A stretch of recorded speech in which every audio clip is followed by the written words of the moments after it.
को सखा बना ले और रोज उससे बातें करे, तो क्या भगवान जवाब देते हैं? एक निर्धन बालक, ना धन ना साधन, सिर्फ श्रद्धा थी और 3 सवाल, और फिर हुआ ऐसा चमत्कार कि पूरी दुनिया दंग रह गई।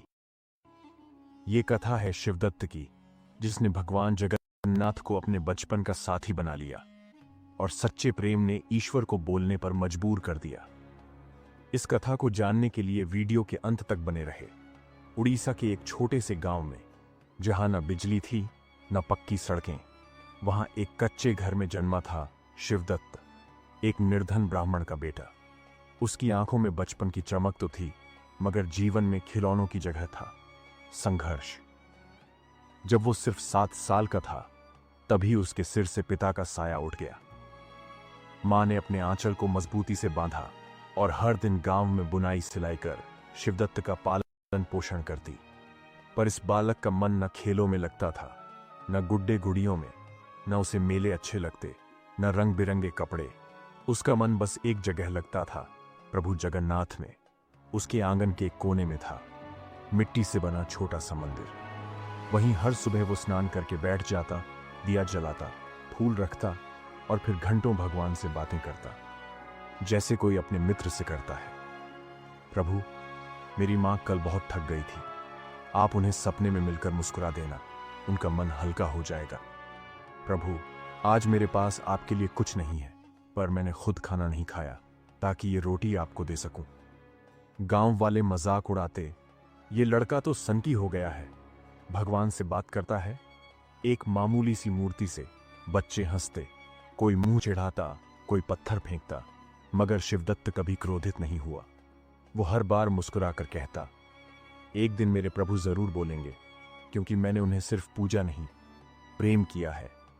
धीरे धीरे उसका मन संसार से कटने लगा। वो खेतों में नहीं जाता, बच्चों के साथ नहीं खेलता। उसका सारा समय बस एक ही जगह समर्पित था, प्रभु जगन्नाथ के चरणों में। धीरे धीरे उसके और भगवान जगन्नाथ के बीच एक ऐसा रिश्ता बन गया जो किसी ने देखा नहीं, पर जिसे शिवदत्त हर पल जीता रहा। एक रिश्ता मासूमियत का, भक्ति का और अपार प्रेम का। दिन बीतते गए, शिवदत्त बड़ा नहीं हुआ, वो तो और गहराई में उतरता गया। कभी सूखी रोटी लेकर आता, कभी मिट्टी के खिलौनों में भगवान के लिए पालकी बनाता। और एक दिन वो चमत्कार घटा जो न किसी ने देखा, न किसी ने सोचा। कभी कभी भगवान को शास्त्रों की भाषा नहीं चाहिए होती, उन्हें चाहिए एक मासूम दिल की पुकार। और शिवदत्त की पुकार उस पूरे गांव में सबसे सच्ची थी। जब मां बीमार होती तो वो मंदिर के सामने बैठकर आंखें बंद करता और कहता, प्रभु, आज मां का माथा बहुत गर्म है, मैंने हल्दी वाला दूध पिलाया है, अब तुम अपना कमाल दिखाना और मां को ठीक कर देना। कभी वह छोटी सी लकड़ी की स्लेट पर भगवान को चिट्ठियां लिखता, आज मैंने 2 रोटी खाई, तीसरी नहीं खाई प्रभु, वो आपके लिए रखती है। गांव वाले जब मंदिर में दिया जलाते तो शिवदत्त चुपचाप अपना मिट्टी का छोटा दीपक जलाता और कहता, प्रभु, मेरी बात सुनो ना, आज तुम हंसे नहीं, क्या मुझसे नाराज हो? वो कभी पत्थर पर बैठकर भगवान से रूठता, कभी पेड़ के नीचे जाकर मनाता, कभी अपने खिलौनों में से सबसे सुंदर वाला खिलौना उठाता और प्रभु के सामने रख देता। ये देखो, ये घोड़ा तुम्हारे लिए, मैं तो वैसे भी अब बड़ा हो गया हूं। गांव के बच्चे हंसते, चिढ़ाते, पगला हो गया है शिवदत्त। पर शिवदत्त मुस्कुराकर कहता, पगला तो हूं, पर प्रभु का पगला हूं। उसकी आंखों में जो चमक थी वो किसी स्वर्ण से कम न थी। वो भूखा रह सकता था, पर बिना भगवान से बात किए नहीं सोता था। उसकी हर रात एक प्रार्थना से शुरू होती और प्रभु सपने में जरूर आना से खत्म होती। जब कोई अपने विश्वास के रास्ते पर चलता है तो पूरा संसार पहले उसे पागल समझता है, लेकिन समय आने पर वही विश्वास दुनिया को चमत्कार दिखाता है। शिवदत्त अब 9 साल का हो चला था। हर सुबह जैसे उसकी पूजा का कोई नियम नहीं, बल्कि एक गहरी आत्मा की पुकार थी। वो मिट्टी के छोटे मंदिर के सामने बैठकर भगवान जगन्नाथ से घंटों बातें करता। कभी कहता, प्रभु, आज मां की आंखों में आंसू थे, पर मैंने उन्हें हंसाया, आप देख रहे थे ना।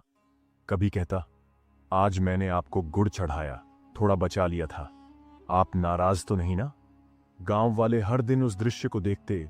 नंगे पांव, फटी धोती में लिपटा वो नन्हा बालक मिट्टी के शिवालय में बैठा अपने भगवान से बातें करता, और फिर लोग हंसी उड़ाते।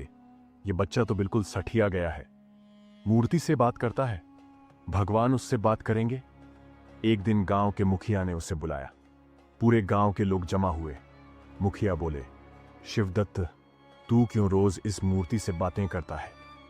भगवान क्या तेरे दोस्त बन गए हैं? लोग जोर जोर से हंसने लगे। शिवदत्त बिल्कुल शांत था। उसने सिर उठाया और गांव की भीड़ को देखकर मुस्कुराया। हां, वो मेरे दोस्त हैं। आप उन्हें पत्थर कहते हैं, पर मेरे लिए वो मां भी हैं, पिता भी और सखा भी।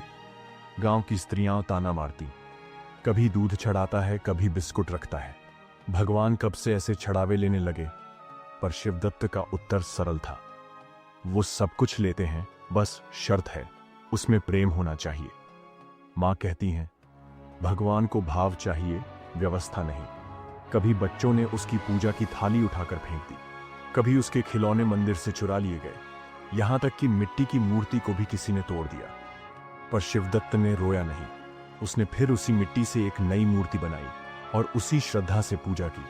उसकी मां ने पूछा, बेटा, तुझे बुरा नहीं लगता? शिवदत्त बोला, मां, मूर्ति टूटी है, भगवान नहीं। वो तो मेरे साथ हैं, हर रूप में। एक दिन गांव का पंडित आग बबूला हो गया। ये लड़का धर्म की मर्यादा तोड़ रहा है, बिना संस्कार, बिना मंत्र, ऐसे कैसे भगवान को पूछता है? शिवदत्त उसके सामने नतमस्तक होकर बोला, पंडित जी, मैंने किताबें नहीं पढ़ी, मंत्र भी नहीं आते, पर मेरी भक्ति में छल नहीं है, झूठ नहीं है, बस सच्चा प्रेम है। कभी कभी वो मंदिर की सीढ़ियों पर बैठा बस एक बात दोहराता, प्रभु, सब मुझ पर हंसते हैं, पर आप तो नहीं हंसते ना। और फिर खुद ही मुस्कुरा पड़ता, आप तो मेरे जैसे ही हो, जो सबकी हंसी सहकर भी सबसे प्रेम करते हो।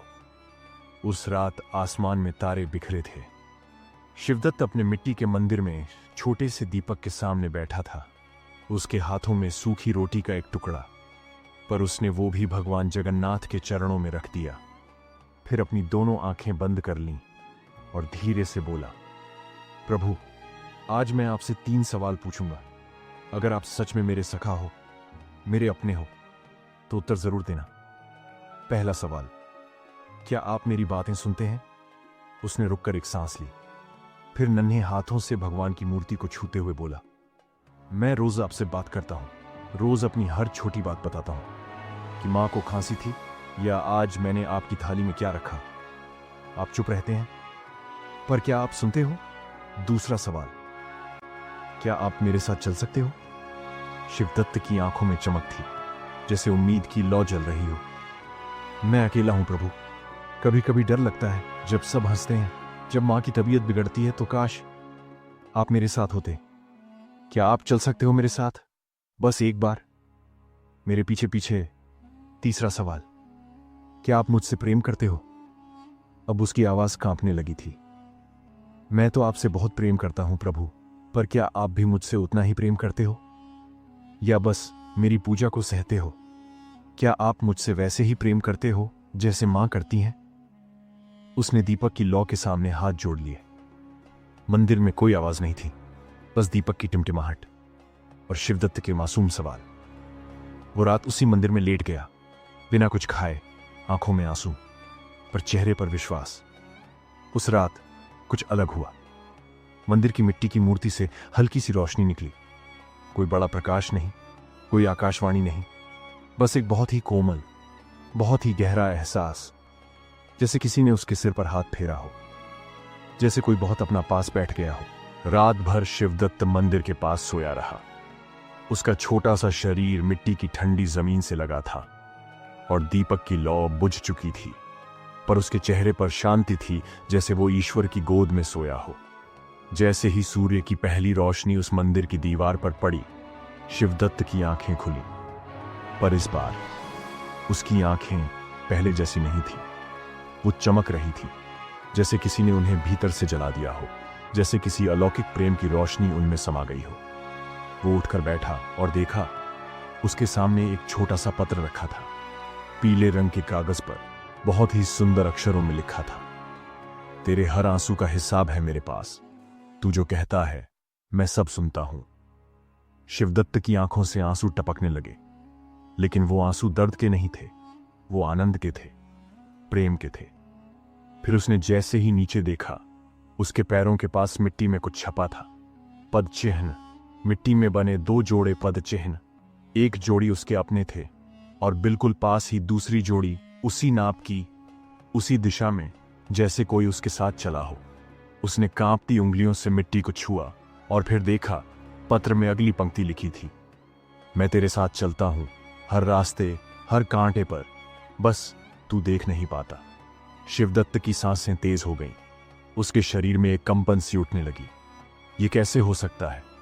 उसके मन ने पूछा, पर उसकी आत्मा ने उत्तर दिया, क्योंकि तूने सवाल प्रेम से पूछे थे और प्रेम कभी खाली नहीं लौटता। फिर उसने एक कोने की ओर देखा, जहां हर दिन वो अपना प्रिय खिलौना प्रभु को दिखाने रखता था, वही लकड़ी का घोड़ा। पर आज वो घोड़ा भगवान जगन्नाथ की मूर्ति के श्रीमुख के पास रखा था, ऐसे जैसे किसी ने प्रेम से उसे वहां चढ़ाया हो। और लिखा था, मैं तुझसे प्रेम करता हूं क्योंकि तू मुझसे निस्वार्थ प्रेम करता है। उस घड़ी में शिवदत्त की उम्र केवल 10 वर्ष थी, पर उसका हृदय एक संत, एक आशी, एक भक्त का बन चुका था। उसने कुछ नहीं कहा, ना चिल्लाया, ना दौड़ा, बस सिर झुकाया और हाथ जोड़ दिए। प्रभु, आप थे, आप हो और आप हमेशा रहोगे। जब ना बिजली गिरी थी, ना मूर्ति बोली थी, ना कोई अलौकिक प्रकाश था, पर वहां एक चीज थी, प्रेम की उपस्थिति। भगवान के उत्तर किसी आकाशवाणी की तरह नहीं आते, वो आते हैं मौन में, उस प्रेम में जो बिना शर्त होता है, जो सब कुछ हार कर भी उम्मीद नहीं छोड़ता। शिवदत्त के जीवन की ये भोर अब उसकी आत्मा की रोशनी बन चुकी थी। वो जान चुका था कि भगवान जवाब देते हैं, पर वो जवाब शब्दों में नहीं होते, बल्कि अनुभव में उतरते हैं। शिवदत्त अपनी मां के पास दौड़ते हुए गया। मां, भगवान ने मुझे सब कुछ दिया जो मैंने कभी नहीं सोचा था। आज मैं जानता हूं कि भगवान मेरे सखा हैं, वे हर वक्त मेरे साथ हैं। मां चुपचाप उसे देख रही थी। आंखों में आंसू थे, लेकिन एक अजीब सा संतोष भी था। वह जानती थी कि उसका बेटा अब किसी और से नहीं, बल्कि अपने विश्वास और भगवान से जुड़ा हुआ था। उसकी आंखों में एक गहरी आस्था और विश्वास था, जो आज तक किसी भी हालत में टलने वाला नहीं था। शिवदत्त ने फिर अपनी मां को कहा, मां, भगवान ने मुझे यह सिखाया है कि जीवन में सबसे जरूरी बात है विश्वास और सच्ची भक्ति।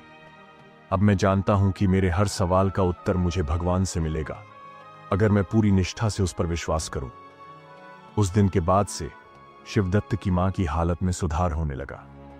उसका शरीर धीरे धीरे ठीक हो रहा था और शिवदत्त के दिल में एक नई उम्मीद और शक्ति जागी थी। वह अब न केवल अपनी मां के लिए, बल्कि गांव के लिए भी एक उदाहरण बन गया था। गांव वाले उसकी आस्था को देख रहे थे और समझ रहे थे कि शिवदत्त कोई साधारण बच्चा नहीं है। वह भगवान से वास्तविक प्रेम करता था और भगवान ने उसे अपने सखा के रूप में स्वीकार किया है। गांव वालों ने अब उसे पागल नहीं कहा, वे उसकी भक्ति और विश्वास को सच्चाई के रूप में देख रहे थे। शिवदत्त ने एक बार फिर भगवान से कहा, प्रभु, आप मेरे लिए केवल एक देवता नहीं, बल्कि मेरे सबसे अच्छे मित्र, मेरे भाई हो। भगवान की कृपा से शिवदत्त का जीवन बदल गया। उसकी मां की तबीयत और भी बेहतर हुई और उसने गांव के लोगों को यह सिखाया कि सही रास्ता केवल विश्वास और भक्ति का है। शिवदत्त ने अब भगवान को हर काम में साथ पाया और जीवन में आगे बढ़ने की प्रेरणा पाई।